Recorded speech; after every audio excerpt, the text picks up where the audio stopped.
judgment. To know that whatever they feel is accepted, acceptable, and I'll be sitting at their level and just be curious and wanting to know more. It's not always practical, Sophia. I'm not gonna lie about it, I mean, sometimes you have to go through the daily schedule and you kind of have to push them a bit and then saying, okay, I see that you're super upset, but I promise we'll find moments today to talk about this. I can tell you that. So, just not dismissing them, not dismissing their essence, not dismissing their being, because this is, I think, something that it seems to be,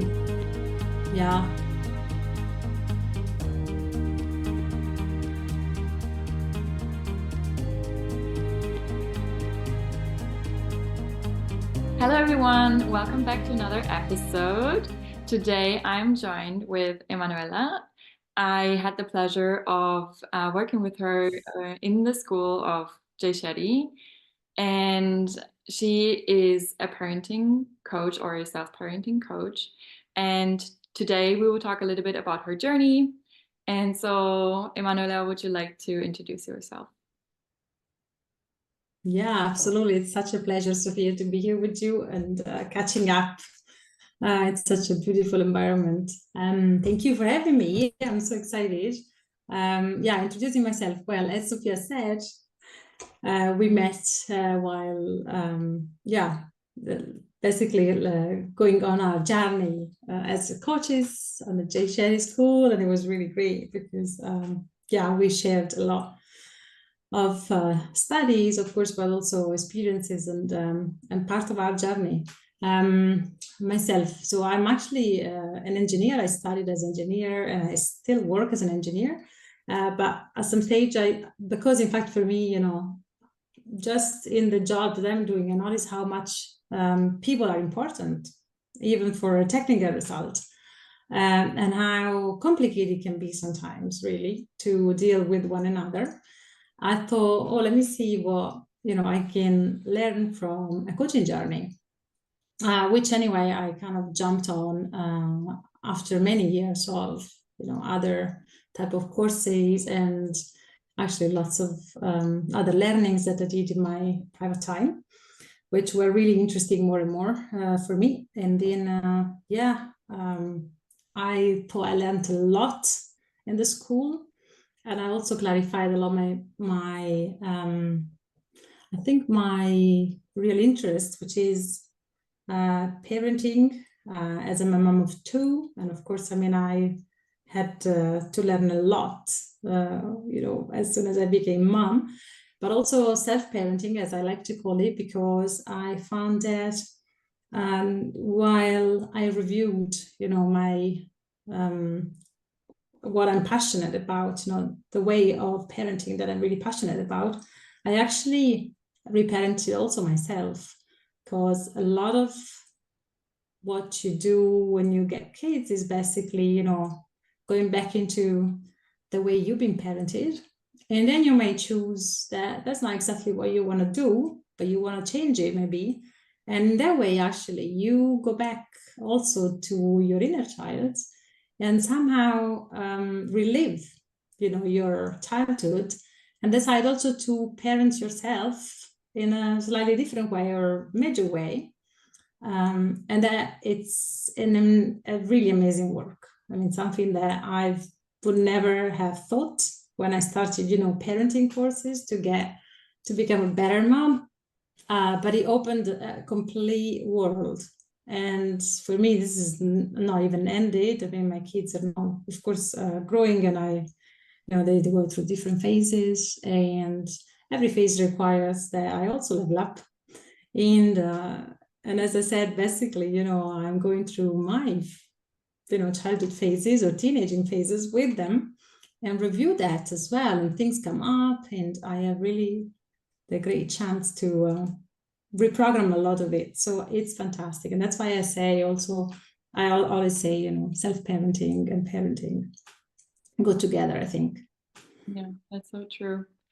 And I mean, we will dive a little bit into the parenting subject, but So how has been the self-parenting been for you specifically? Yeah. Yeah, it's been, I love the fact that I'm, with you, Fearless Women. And when you ask me, oh, would you like to do? I say, yeah, because I think I don't particularly find myself, I wouldn't find myself fearless. I fear a lot of stuff. I don't like, roller coasters. I don't like speed. I don't like, adrenaline stuff, for example. I would say that I'm not a fearless person, but I found that I had to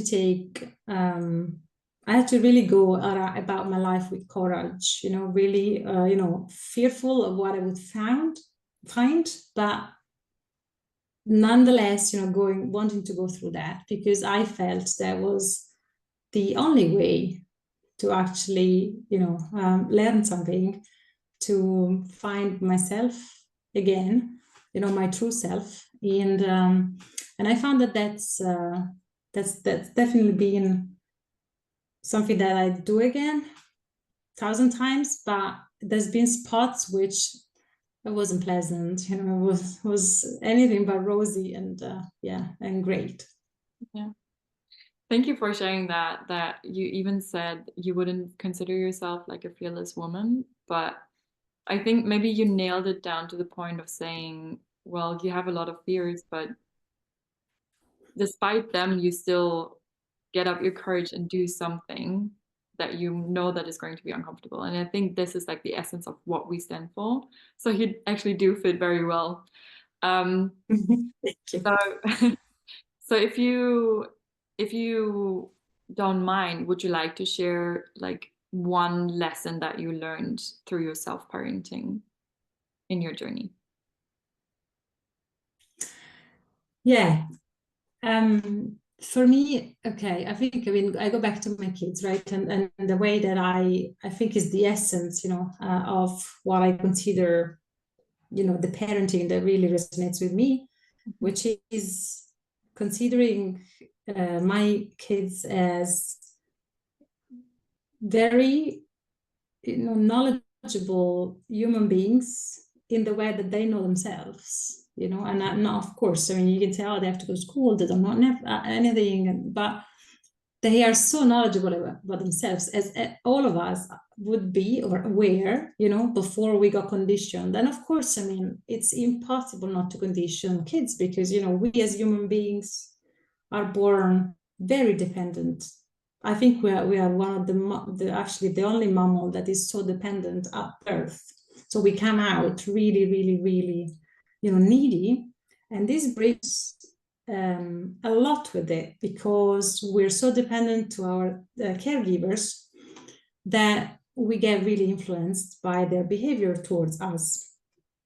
And this is, I think, again, I went through a lot of phases, where I had to shed a lot of anger, towards my parents, for example. But that was important. It was, really going through all my feelings, which were suppressed, in a way or the other. And really, now I can tell you, I'm sure my parents meant really all their best, they meant well all along. But of course, things that had to be swallowed, and they had to come up again. This is what needs to happen for us to get free from this, kind of conditioning.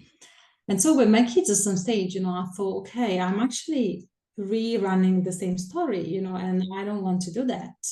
And I was lucky enough to meet, the right people at the right time, coming across a course here, meeting another person there, and another book on a shelf. And that all brought me to, stuff that resonated with me more and more and more and more. And to me, so the essence really, going back to your questions, is really, allowing them to tell me, what they feel without judgment. To know that whatever they feel is accepted and acceptable, and I'll be sitting at their level and just be curious and wanting to know more. It's not always practical, Sophia. I'm not gonna lie about it, you know. I mean, sometimes you have to go through the daily schedule, and you kind of have to push them a bit, and then saying, okay, you know, I see that you're super upset, but I promise we'll find moments today to talk about this. I can tell you that. So, you know, just not dismissing them, not dismissing their essence, not dismissing their being, you know, because this is, I think, something that it seems to be, yeah, easy, or like, you know, kind of maybe not so important, but I find that this is really is, you know, at the bottom of everything. And I can tell you that the moment I decided to go this way, and of course it took a bit of practice because I was more of an achiever, you know, now the schedule needs to go like that, we have to go and get done all these 10 things, you know, by this time and so on. I mean, it helped me so much, and you know, I could go and talk a day about this, you know, how then you have to drop your perfectionism, you have to drop your the others' expectation of you, which is probably even just built up in my head rather than, you know, real. So you go through so many things and so many levels inside you, whereby, you know, you say, okay, my priority now is not anymore myself or all this, you know, how I want myself to be shown in the world for whatever reason. My priority now is this being in front of me who I don't want to condition. You know, I want to be in symphony with himself or herself. And that really brought me to, you know, having to say, I'm late, I'm not doing this, I'm canceling this, I'm sorry, you know, and stuff that I hadn't had to do before. So it started really making my identity crumble as well, which was painful, you know, because then as I'm saying, you think like, well, who I am and who am I anymore, you know? I was the one successful in time, you know, high performances, and suddenly, you know, you just break it all off and say, okay, there's somebody more important than this, which is my kids, but also myself, my true self, who needs to come up. Wow. Okay, I have so many things. First of all, thank you for sharing. I know that is also like very personal, and it's very inspiring. I mean, it's a very good example of showing how the parenting then self-reflects in the self-parenting in terms of like now is it like, or this is more like a question, now you don't swallow your emotions anymore. So now you also try to express it more, right? Just because you want to give your children the opportunity is also for you something that you like to train or like more, yeah, practice in your life. Did I understand that correctly? That's right. Yeah, absolutely. I mean, and this is something that, okay, is, you know, for us adults, and I think when we are, especially when we are, you know, in a setup, you know, job and you know, partner, and you know, the mechanisms, you know, that you've built up with your parents, a close family, and so on. Of course, you can't just go crazy and go like, you know, wow, now I tell you all I feel and think, you know. Also because what you've been, you know, pushing down at an early stage, especially, I think it can come out like a big volcano, you know, exploding from inside you. So, and there's been times where that happened, you know, and then of course you notice like, well, okay, there's some energy down there, which I need to handle.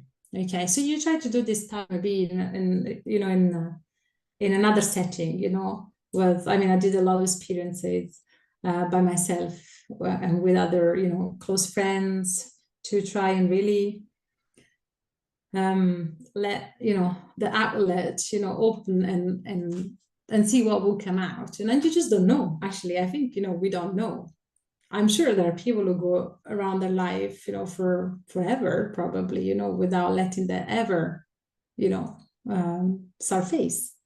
Okay, which is, you know, it's there's no judgment here. I'm just saying, you know, everybody is responsible for their own life, and I was possibly particularly, you know, sensitive as a child, for which my emotions, it would have been overwhelming for everybody to have to deal with my emotions. And so the easy way for everybody was for me to, kind of to keep them for myself. And now, so you have to follow a bit of a path, basically, to kind of deal with this while you're having a normal life, like without upsetting, your settings, in terms of work and relationships and so on. But indeed, I mean, within myself, being aware of the fact that there is, this aspect, it meant taking some time for myself, possibly daily. For me, meditation was a really great tool. Participating to events where I knew I could, let this out and be myself and discover. And yeah, definitely. I mean, it's is absolutely what has been, driving my journey since the kids were born. That's beautiful.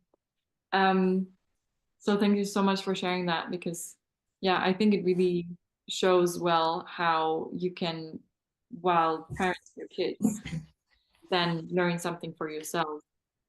What else you said that I wanted, got me kind of interested, because we talked about it too when we were in the school, the conditioning of the parents. And I remember that you even told me in our conversations that you said, like, well, they're also like parents and they have been conditioned. So I remember those. Would you like to elaborate a little bit further on the conditioning, like the problems that you see with it, and yeah, how you are actively trying to go against it? Yeah, in fact, I mean, it's okay. I think, I mean, I share with you, I love neuroscience. At some stage, I thought that, this is really so fascinating. And actually, there's been, in the last 20 years, there's been so many discoveries that is just incredible, I think, to ride the wave. Would I go back, I would probably study neuroscience, but still, I read a lot of books, and I find that it's a great hobby for me. And I mean, going back to the fact that, we're born very dependent as human beings, there is also another mechanism that basically, but it's connected to that at the end of the day, which is in our nature, is basically, that we would do basically anything, that would please our caregivers to be able to survive. Okay. And this is survival instinct. I mean, this is really inside our brain, in the core of it, where we say, okay, you know what, I negate myself, okay, to please you, so that you're going to give me food, you're going to give me care, you're going to take care of me, you're going to, make me survive. And I mean, this is basically where what we call conditioning comes from, because, we are completely shaped by this, unwritten pact, that we do with our caregivers, where we basically start, molding ourselves around their needs, in fact, okay? Because they are also needy beings, as we all are, adults, or young as we can be. Okay, I mean, I'm sure notice how everybody around us has got its own needs, right? I mean, this is just normal, right? And normally these things are, of course, apart from the needs, eating, sleeping, and so on, emotional needs, if we could all kind of look inside ourselves, and recognize that a lot of our, needs are really coming from, times before, we wouldn't probably, bounce it off other people around us. But this is, another conversation. So going back to the conditioning, I mean, the way I see it is this, basically, that we get molded. And so at some stage, we kind of lose ourselves. And I know this is, it's kind of getting old, we have to find ourselves and so on. But what it's true is that as long as we live in this conditioning, and we do not actually step a little bit into it and try to find out what is exactly, that we've learned that though is not what we like, you know, for ourselves, the way we really feel, I think our life is a little bit, you know, driven by, you know, our identity, you know, the label that we decided to put on us, mostly to please other people, you know, because, you know, it's not a rare thing. Actually, it's very common that we all got, you know, basically an identity which was there, you know, to please others, right? I mean, if you think of the studies we made, or, you know, the job that we look after, we look forward to, or, I mean, yeah, I would like to know how many people really did it, you know, in the full of themselves, you know, thinking like, you know, this is really what is my purpose, you know, what makes my heart beat strong, and so on and so forth. So yeah, that's it. So this is the work basically that I think, you know, it really helps so many, you know, if not all of us, to do. And I mean, I think with kids, you know, you have, you know, I like what Joe Dispenza said, you know, once he said, the kids give you really the highway, you know, to discover yourself, to healing at the end, or to basically discover yourself, even if you don't feel wounded, right? Because indeed, you know, you see yourself in them, you project a lot of you in them. You notice how the tendency would be to repeat the story, and then you actually look at it and you think like, this is ugly. I really don't like that, and what can I do? And that bounces back on you, because you are the one who's, you know, in charge, you know, of how, you know, you can make them feel. And you also notice how powerful you are, you know, if you towards them, because they are really dependent. So you relieve all of that, and you can really rewrite the story, and this way you rewrite also for yourself. I actually hear that a lot, that so many parents, that when they treat their kids the way they wanted to be treated, that their inner child is healing. And I think that's really Absolutely. important. Yeah. And also Absolutely. about the conditioning, I think the danger that we have with it is that nobody really knows when they have been conditioned. Like, so many people just walk blindly in society, not realizing how much they have been conditioned. And I think like just shedding the light on that, and just bringing awareness to it, and helping people understand that there is conditioning, and that, you know, it can look like this, can already help. And it's actually like, it's a beautiful work. So yeah. Yeah. Yeah, and actually I wanted, okay, now if you have a question, go ahead. No. If you want to add something, I think that there's a little bit of delay in the call, but it's okay, don't worry. Yeah. Go ahead. No, and I wanted to say, okay, so lately I've been actually looking deeper into shadow work, which is, again, I mean, I'm not sure how well known this is, you know, but I came across this a lot of times, and I kind of touched on the surface of it.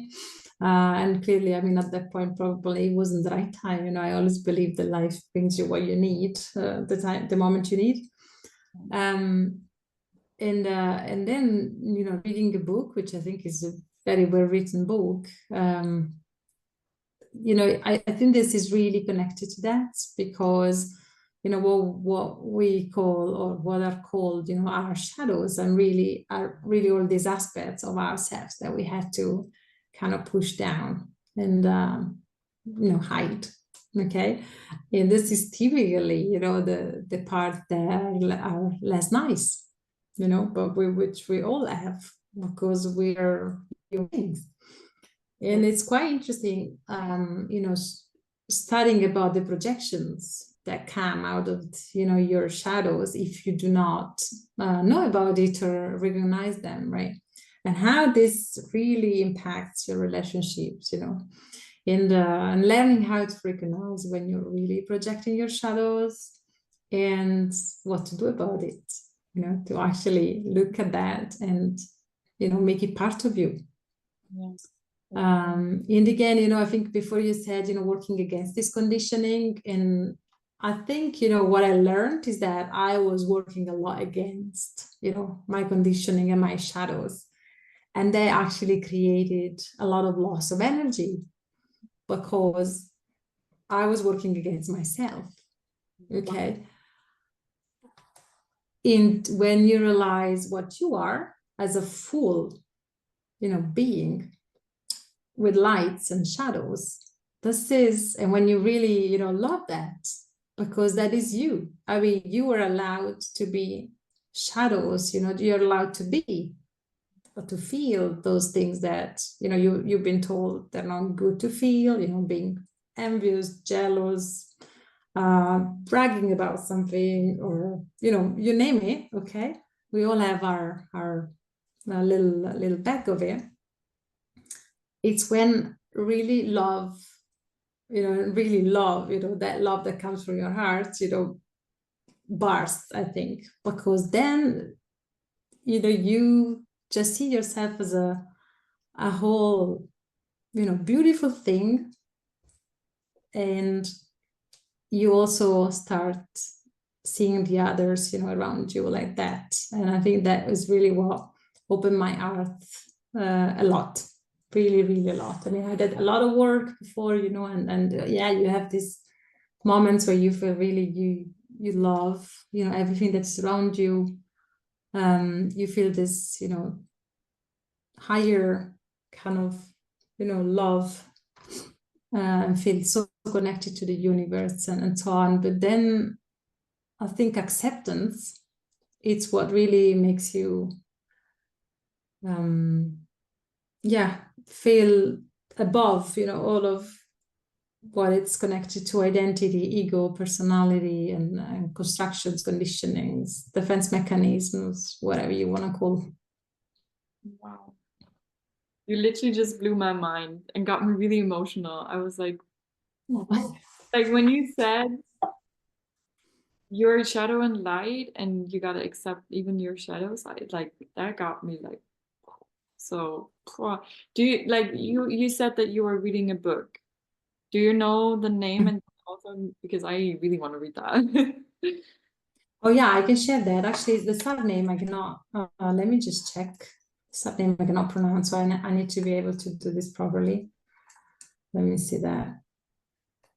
I've actually devoured the book, and I normally, I go and look at the author and so on, and he said it got me journaling a lot, and I kind of forgot about the the person who wrote that. But I mean, I would actually, now you got me curious about it, because normally I do go about, reading the life of the authors and what they're up to and so on. But, so this is called How to Befriend Your Shadow, and this is from John Momburkett. I'm gonna have to write to you this, but and like also now it's out there for the listeners of this podcast. Apparently it's a good book. It's a good book. Yeah, welcoming your unloved self, your unloved side. Sorry. How to Befriend Your Shadow. But it was, I don't know, I found it I mean, honestly, I must have bought it, in the past, and I have no recollection of it. I'm moving back, to our house. I found it on my shelf, and I was like, okay, that's, when you pick a book and you start reading it and you don't know why. Because I was actually really running out of time in the last few weeks, but I completely devoured it.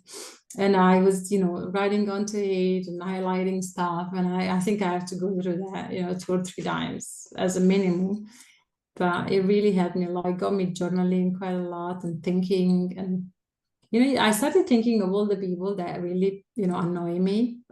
I'm sure everybody has a bunch of them, because it's so clear I was projecting sides of me I didn't like. I was told not to like.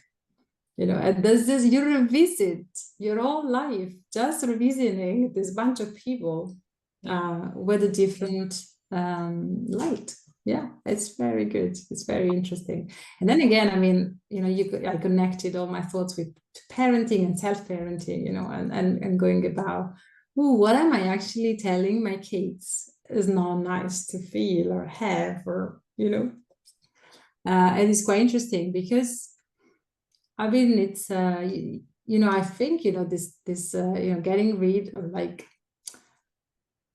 making friend, becoming friend with our conditionings, in a way that you recognize them and you can smoothen them up. It's a lifelong, I'm sure, for as long as I will be living, I will find more stuff that I can do, so for sure I'm conditioning my kids. Okay, absolutely. But actually the beauty also of going back and saying, what, 5 minutes ago I told you that. I don't think I was right. I think actually we should talk about it again, and for them, I think it's so fun to see, a parent, go back into their steps, and tell them, what, I think I told you something really stupid, let's discuss about it. What do you think? I found it really a fun experience. Yeah. And maybe it's also the key of the parenting then with the conditioning is not to raise your kids in terms of like you never be conditioned, but just help them be like very self-reflective and very self-aware that when somebody tries to say something of like, oh, this is right and this is wrong, they have the resilience of saying like, let me make my own opinion about that. Let me gather more information so I can make an own decision of what I want to believe in, and not like blindly believe anything another person says. Also not the parents, but maybe that's like the key, just raising your kids that they just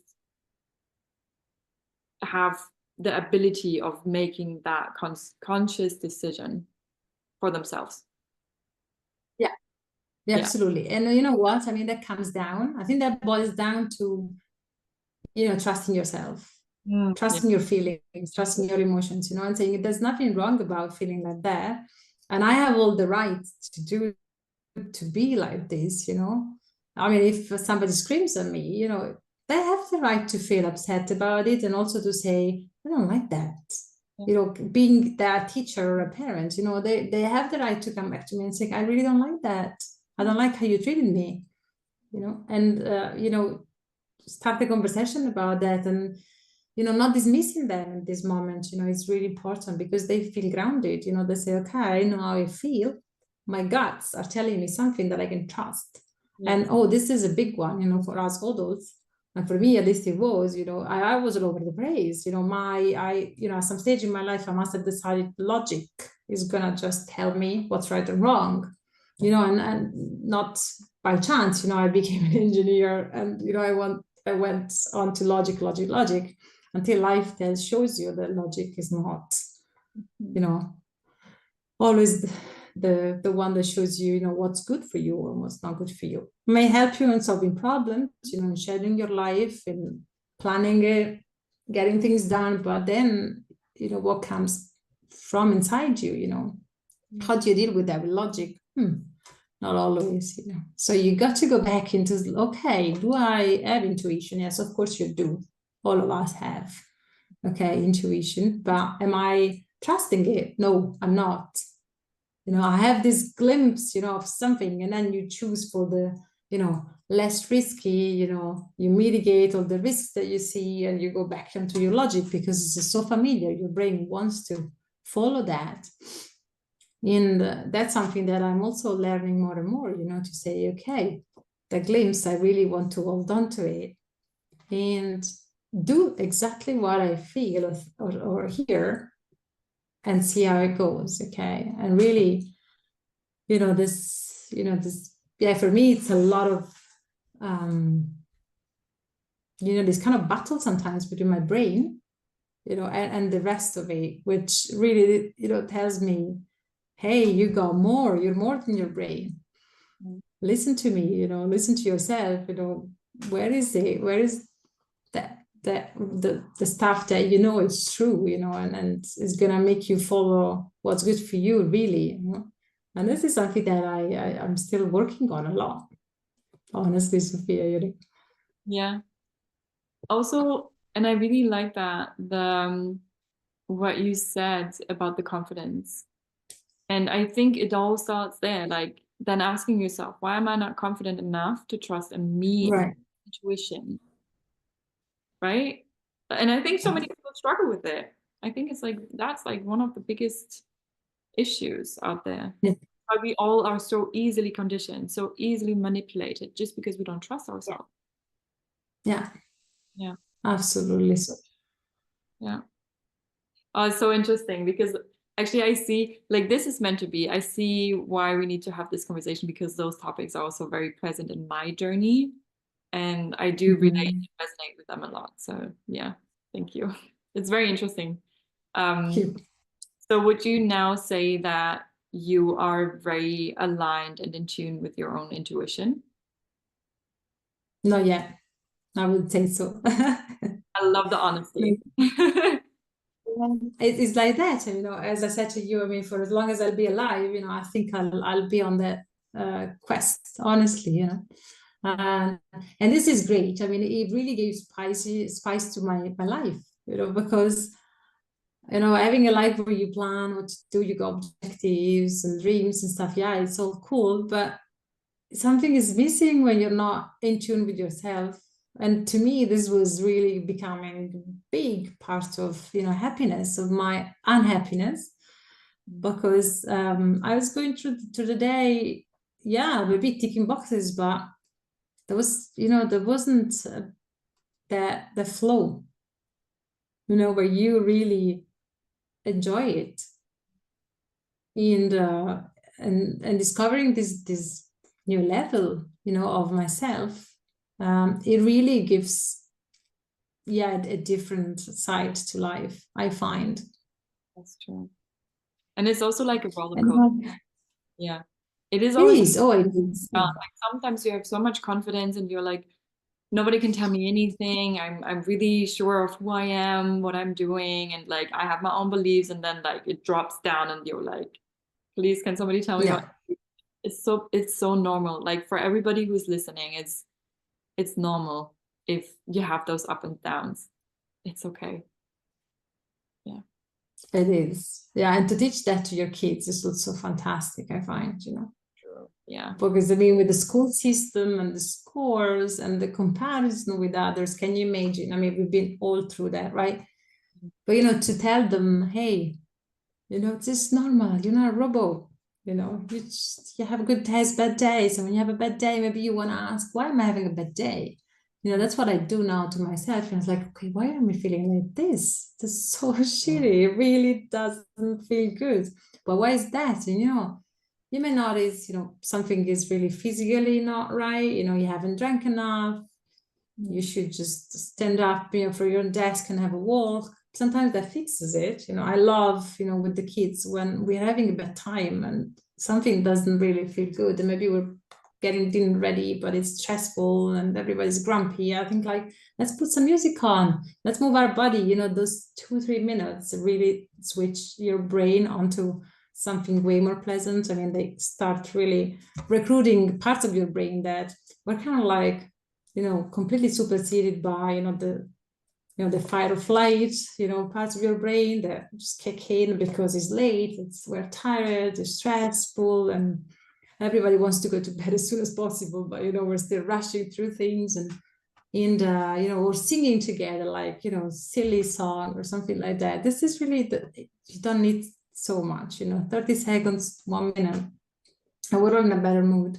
And I mean, that goes really down to neuroscience, you know, if you read about your brain and how, you know, we still have the amygdala taking over and telling us, you know, emergency, emergency, run, or like freeze, or, you know, and our cortisol going up and so on. I mean, it's quite interesting, you know, how you can actually really turn that over pretty quickly. And then also, if you tune in with yourself, recognizing maybe, you know, somebody says something that made you sad because it reminded you of something else. and giving you that hug that you need, that really that recognition to say, okay, I see that, I see you, I see, myself. And that was a tough moment, going back to that moment, where something happened and saying, okay, that was a tough moment. Nobody saw that, or maybe nobody really recognized that for you. But now you can do it and really go to what I call, it's not just V, but I mean, if you read books, I mean, they call it reprogramming memories, right? Yeah. So you go back and you really visualize yourself in that moment. And then I love, and this I've learned from actually a very fantastic person that it was, helping me through the journey, but also other people. I did a lot of group, experiences and stuff, and visualizing yourself in that moment, maybe a younger you for sure, sometimes the child, that you were, and going back there as an adult now, and really say, okay, I see you, this was really tough.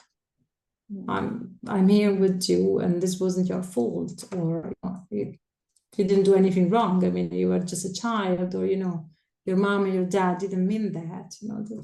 It's from their side. It's not for yours. And reprogramming that is fantastic. You can really make peace with what happened. You accept that part of yourself. Yeah. And it's like if you really really cure that wound, and that you next time it's not going to feel like that anymore. So life just gets better. And I really approve of that method, because I've done it too, in my journey as well, and it works. So for everybody who hasn't tried, it's worth giving it a shot, because as you said, it's just beautiful that it kind of closes the wound that you've been carrying with yourself for such a long time, and then like you really just heal it, and then it's gone, and then you just move forward, and you can go on to the next memory that is kind of like exactly. Yeah. But it really does work wonders. That's so true. Yeah. I have another question, actually, because I'm really curious about your kids as well. So what would you say, what is one of the biggest things that your children have taught you?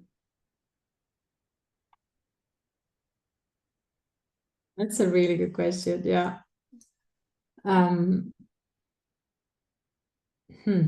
I mean, if I were to pinpoint one, maybe now I can't.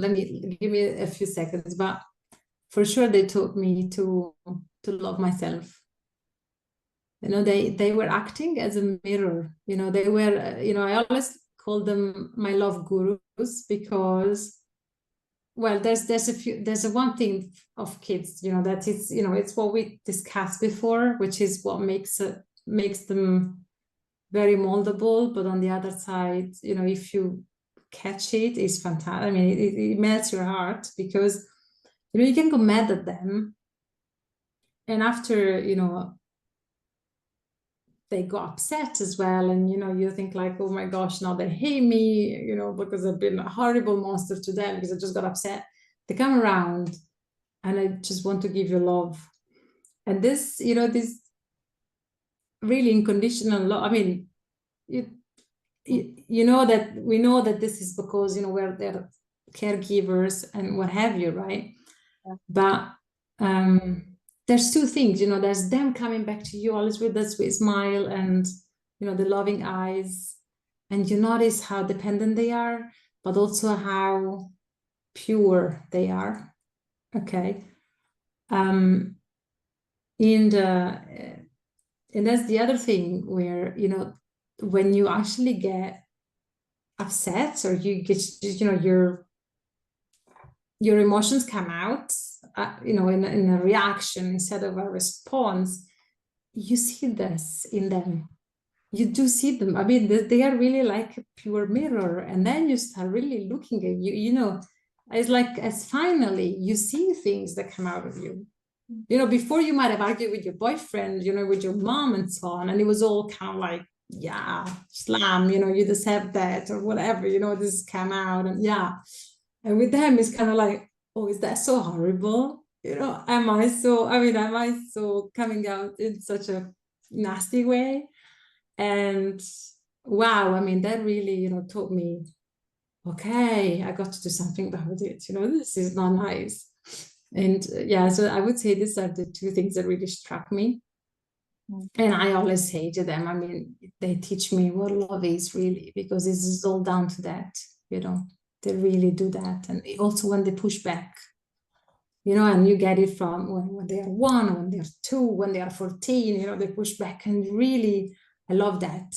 It's painful, and sometimes you see that some trigger is still coming up, and then I stop and I think like, oh, why is that really now, trigger me so much? And I can only be thankful.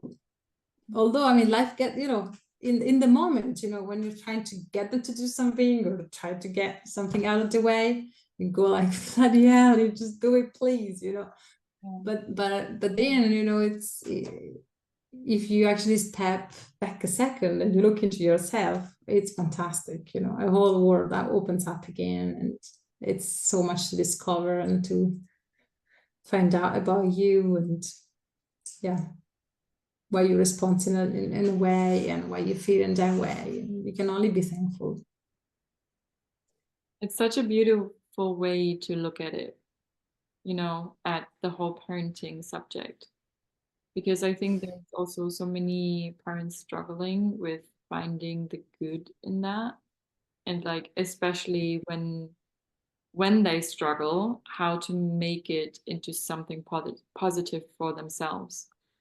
And I think your approach is such an inspiration of how to view on this whole subject that can actually make you benefit from it as well as your children.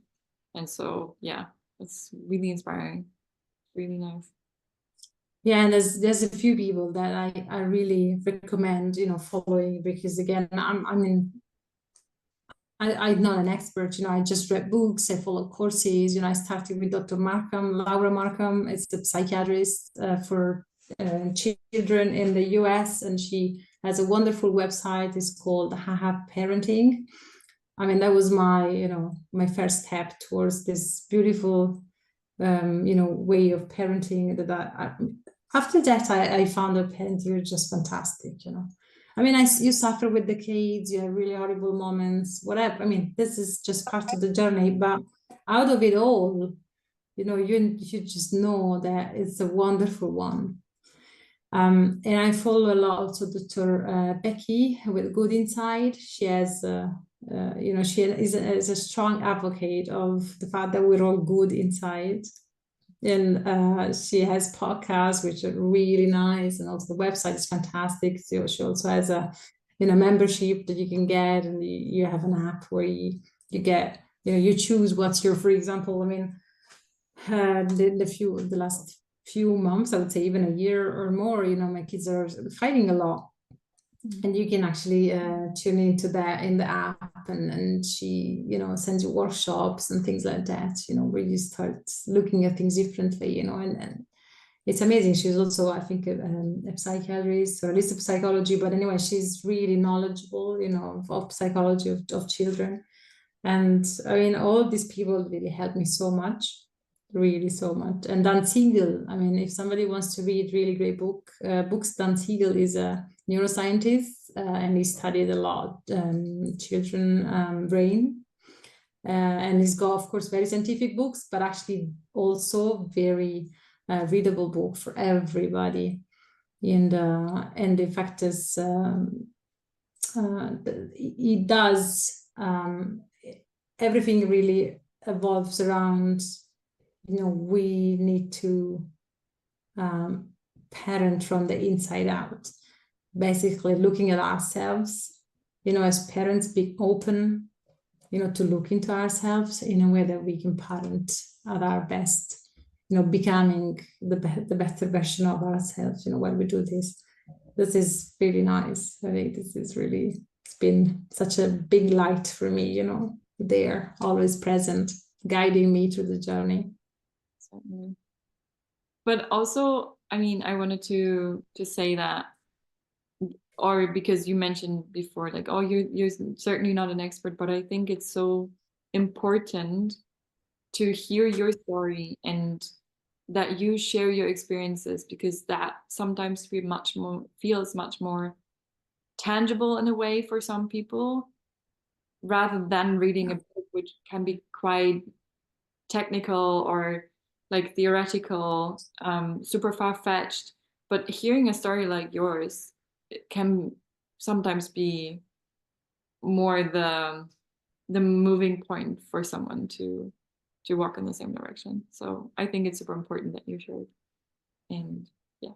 Oh, I hope so. I mean, I hope that, you know, people out there can relate, because at the end, you know, that's exactly what I want to share, is a journey of yet another human being, you know, who kind of like had kids without instruction booklet as everybody else. And then you find out that you got to learn the hardest job on earth by yourself. And we're all free to do that, you know. We're free to be parents the way we want, but then again, maybe our brain tells us something, but our heart or our soul tells us something else. And, you know, listening to that, the little voice that tells you, that's nasty, I don't think I want to parent like this, you know, this is actually not pleasant at all, why should be really this hell? I can tell you this, I mean, I went through that, honestly, you know, I really went through, I mean, let me share more. I mean, I you know, I was into career, I was into, you know, wanted to be, you know, as good as I could be, you know, I was always good at school, and you know, I continued that in my career, right? And then you know, kids can't, I mean, I wanted kids, absolutely. And we could spend another, you know, whole hour of interview maybe asking yourself, why would we want kids, you know, in the first place? Because I think this is part of our, you know, proving again, you know, identity, personality, ego, whatever. But then when I had the kids, you know, they were in you know, in the way of my schedule, they were in the way of my achievements. Absolutely, yes, of course, these are, you know, needy human beings that need you all the time. And, you know, the culture, you know, where I grew up, you know, was kind of like, yeah, they shouldn't actually bother too much, right? Why are they not sleeping? Why are they crying? Why they don't want to eat? You know, when actually it's time for food, you know, or like you have time to feed them. And I was struggling with this a lot. I mean, although it was really for my brain, that was, you know, what was familiar, you know, it was this way of seeing kids. And part of me was saying, no, this is hard. This cannot be, you know, this is, and I was really unhappy, Sophia, so unhappy that I thought, what am I doing here? I don't know where to put my hands, I don't know what I'm doing. And I saw that they weren't happy. I wasn't happy. And this is where, you know, neuroscience kicked in, because I thought, I mean, I was really struck by the neuroplasticity of our brain, right? That, I mean, I never studied about, I never heard of. And about, yeah, probably 10 years ago, you know, I started hearing about it, and I'm getting curious about it and reading books and you know, about the brain rewiring. I thought, wow, this is fantastic, you know. And I can tell you, I mean, I think I'm a, you know, a living example of how you can rewire your brain, because this is exactly what I did. You know, I started saying, okay, yes, you know, you have a situation, you know, my kid is screaming, whatever, it doesn't want to do what it needs to do or what we need to do together. You are under pressure, and, you know, your brain would actually follow the, you know, the paths, who say, okay, that's it. Now, you know, maybe screaming and pulling him with you and whatever. And instead you stop and you give that little moment, you know, for you to make a choice, to do something different.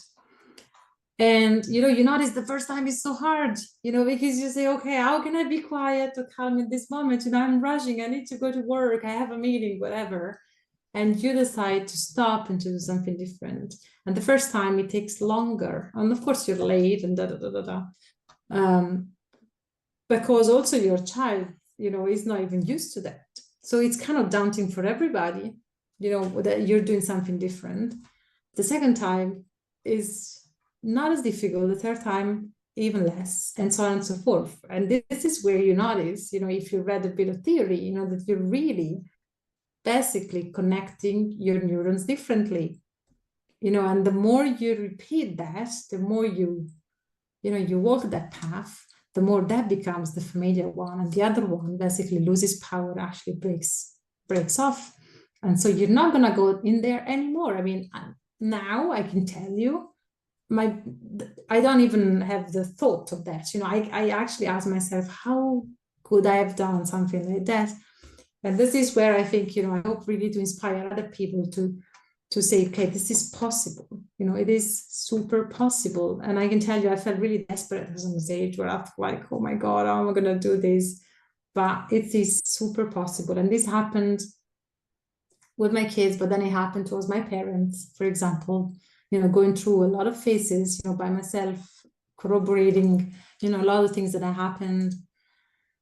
But also they, having interactions with them, which started changing because I could pause and decide my response rather than react upon something that would trigger me. And yeah, this is just reality. This is not something, only written in a book. This is something that really can, and yeah, it's totally possible to make happen. It's also super strong to do it in the end, being able to get there from before. Yeah. Super, super strong. I have one more question that I'm dying to ask before we go into the closing 5. So what is a current struggle or obstacle that you're dealing with at the moment, if you're comfortable sharing it? If you have any. Yeah, the struggle. Yeah, I think so. I mean, it's let me think. What's number 1 to share with? Can be just one that pops into your mind. Yeah, there's a few, but I think now for me the struggle is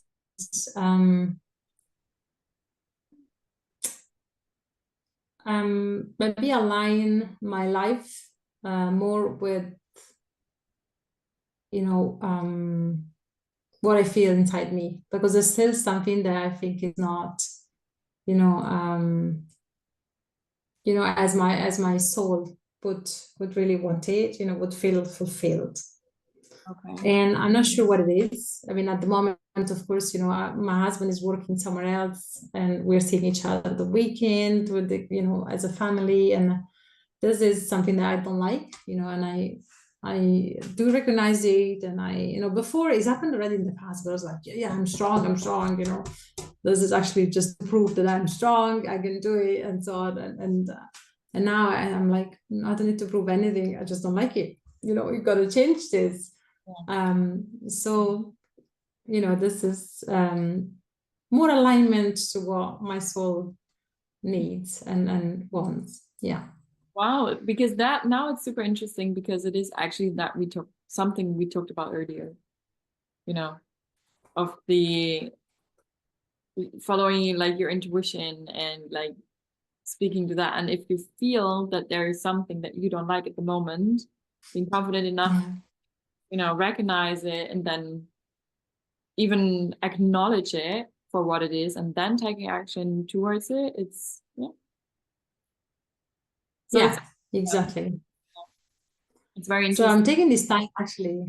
It is, yeah. And I'm taking this time to really ask, and saying, okay, so if I'm in this, what is life expecting of me, and this is, the question that I love. And I think, I started thinking about this when we were in the school, because there was one particular supervisor, Yomna, who was on stage, said something like this, and she said, okay, this is happening. What is life expecting of you in this moment? And this is the way I'm enjoying also this journey, although I know I don't like it, and it's not what I want, for a long time. But this is exactly what I'm doing at the moment. So I know that I'm actually growing into this too. Super, super strong, like a very strong mindset to deal with those kind of things. Very inspiring. Thank you so much for sharing that. Thank you. So we Thank you for have having me. we have like kind of a new tradition that we introduced a while ago of having 5 or 4 closing quick questions. They don't take long to answer, but they're a little bit fun as well. So I would like to start with those. Emanuela, what, or like not what, but who are some fearless women who have inspired you? Can you give us a name or more names? But in fact, a few months ago, maybe years ago, I wouldn't have said, but my mom is surely one of these. And I find it in her own way, although, I mean, again, you wouldn't say she's, she comes up as a fearless woman. She has had their struggles and she really has dealt with them, in a way that I don't think, everybody maybe would have done the same. And there's some aspects, of how she deals with them that are really inspiring, I find. Yeah, without going into details, but yeah, I find that she definitely is. And then talking about women, I definitely had, some of our supervisors in the Jay Shetty School. Oh, yeah. And also the people that we met, I mean, yourself, when we had these conversations, just the two of us, and looking at your posts, I mean, I find this is so inspiring, what you do and what you share, how, truthful, how, transparent you are. I find this really inspiring, I find you're so courageous and I love that completely, no, totally. And please share more, because I think your life, when you shared about, your working day, traveling through different places and how, you may, also that become, a fun experience and you found joy in, in situations when you went to the retreat, I think, and you didn't have your luggage coming with you and these sort of things, I find this super inspiring. Lots of people, we met through the Jay Shetty, because I think people really shared a lot of stories, personal stories, and I find that, wow, I mean, some people really are strong, and they really, deal with life in a way that they just keep growing and keep learning, totally. And